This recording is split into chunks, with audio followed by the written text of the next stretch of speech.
first question I got for you. Just first question is, how confident are you you're going to be able to have in-person classes this fall, students on campus? Well, I wish I could tell you I'm 100% confident, but my confidence level is really high because I think that we're all doing our part to flatten the curve. And I think we are going to have to come to terms with a new way that we operate in our communities and in our families and in our restaurants and businesses. And so we're working hard to be sure that we can build a face-to-face experience that takes into account all of the best thinking on public health. That face-to-face interaction, I think about classrooms, small, intimate ones, big lecture halls. Do you have any idea yet what those may look like? Will students be and faculty be required to wear masks? Are you planning on those classrooms being full? Yeah, so we do. First, let me tell you a few things about Grand Valley. One is that, we focus on learning. It's a very student-centered institution, and faculty really embrace a strong relationship with students. So our pedagogy, our approach to learning is small classes. And so just to give you a sense, our average class size is 26, and of 4,400 sections, only 1% have 100 or more. So we do not teach in large lecture style classroom or formats. So what we really need to do is oversize the room and undersize the class. And so we've been resituating our classes with the 6-foot social distancing.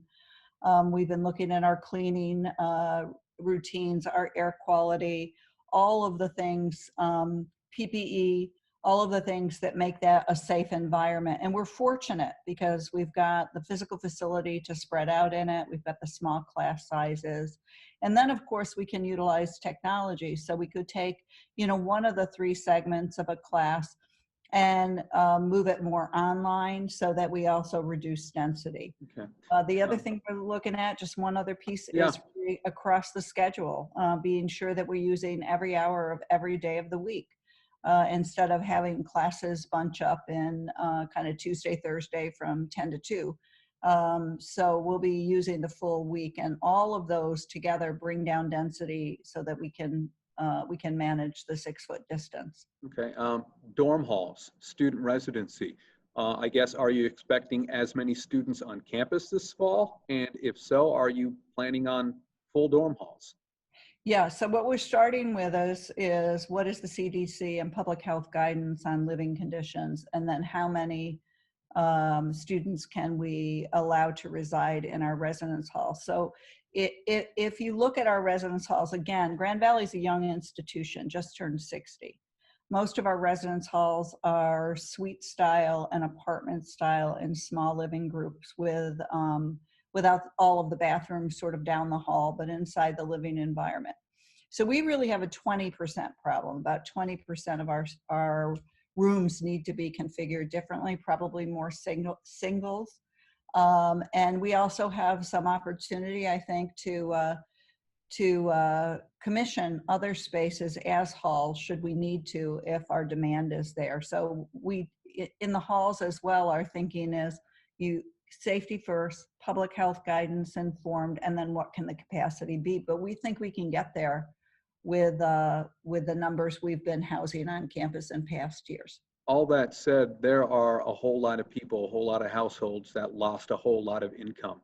Do you expect that you are going to have a significant drop in the number of students on campus attending classes virtually or in person this fall? Well, I tell you what we're doing to mitigate it is, as you know, the federal government has created the CARES Relief Fund, and all of the institutions have been supporting students in those hardships with those funds. There's really 2 tranches of those funds. At Grand Valley, we are also going to take the second tranche, which has a broader use. You can use it in a broader way to recover some of the financial hits in other areas, and we're going to put that to student support. So we are going to have adequate hardship dollars to be able to anticipate what's happening in our state. We also have a strong philanthropic support community, and they are contributing even today to hardship dollars. Our senior leadership is made a commitment for hardship funds for a percentage of their salary and many of our faculty and staff. So our commitment is to be sure that nothing stops learning continuity. Okay. And so, of course, we have to brace for, whatever the uncertainty is, but we really don't expect to be in a situation where the conditions around us are going to start to curtail enrollment in a significant way. Okay, and speaking of uncertainty, I'm not sure that you're going to be able to answer this next question, but I'm sure you have thought about it. What is going to be your criteria for potentially shutting down in-person classes again if you need to?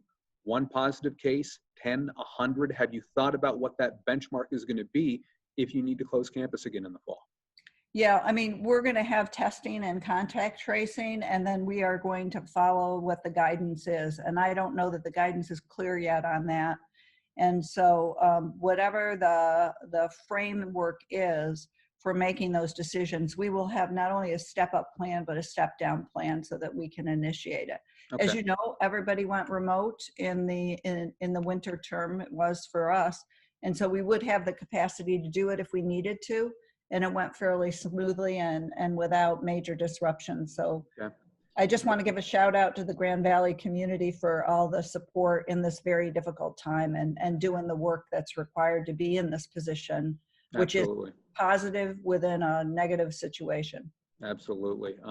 One question on behalf of my sports director. Is there any scenario in which fall sports are played if students are not back on campus? No, I think that students need to be on campus. It's a part of our community. It's a part of our student life programs. We do expect students back, and we do expect to be playing sports and following the guidance. I think everybody likes that. Now, we have seen the example, Central Michigan just announced it has eliminated its men's track program. Are you thinking about any athletic or extracurricular cuts? Because my next question after this is going to be about the budget, but are you thinking about any sports or curriculars affecting students that may not come back? Yeah, right now we're working around a frame of we've got to contain costs where we can. So thankfully, I'm new to the presidency at Grand Valley, so my successors or my predecessors get the credit for this, that it's a very well-managed institution with a strong reserve. So we've been able to ride through the short-term disruption, and we're containing costs to anticipate, even if it's not enrollment, what's going to happen with state budgets and state allocations. Mm-hmm. We are not seeing that we are going to make cross-the-board cuts or focus on a particular area. We're going to look to the full institution to support the kinds of efficiencies and strategic cuts that'll be necessary. But thankfully, we have the decision space in order to look carefully at what those might be. You say strategic cuts, and I do have to ask, do you think that will include any staff or faculty positions? Yeah, it's yet to be determined, but I think we've done very well so far in terms of keeping our full workforce with us. And you've seen layoffs at many of the other institutions. We came in with our summer enrollment increased by a couple of %. We're trending only, pretty close to last year's level on the fall enrollment. So, I don't know what I don't know at the moment, but we're not gearing up for major layoffs. Okay, I don't know what I don't know. That is one of my favorite phrases, by the way. It is. It's in the education learning process. That's the first thing you have to realize is you don't know what you don't know. Yeah. Almost done, and then I'll let you get out of here. Where'd that other question go? I suppose, and this might be my last question if I can't remember the other one. Do you think that there are going to be any permanent changes to the way we view and experience college after this? Things that may never go back to the way they were? I do. I think there's a couple of things. One is that I think that people will, if and when we're online, and we're online for a lot of our programs, a significant amount of higher ed pre-COVID was delivered online. I think people will understand it more because so many more have experience and expect the best of it, which is high impact, high engagement online learning. It's not only what we're doing here on this video conference. So that's number one.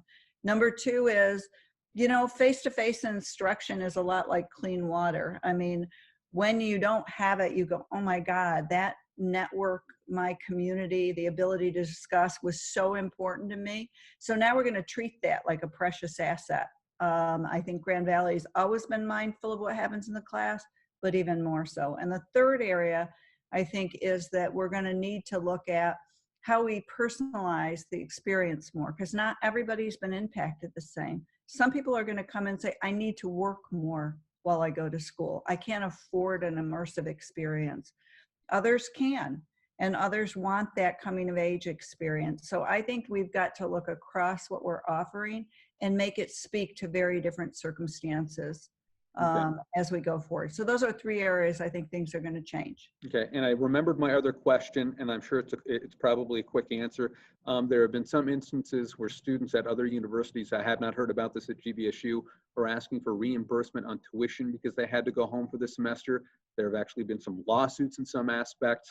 Is that anything that GVSU has thought about for tuition, either moving forward or for the semester that we've just experienced?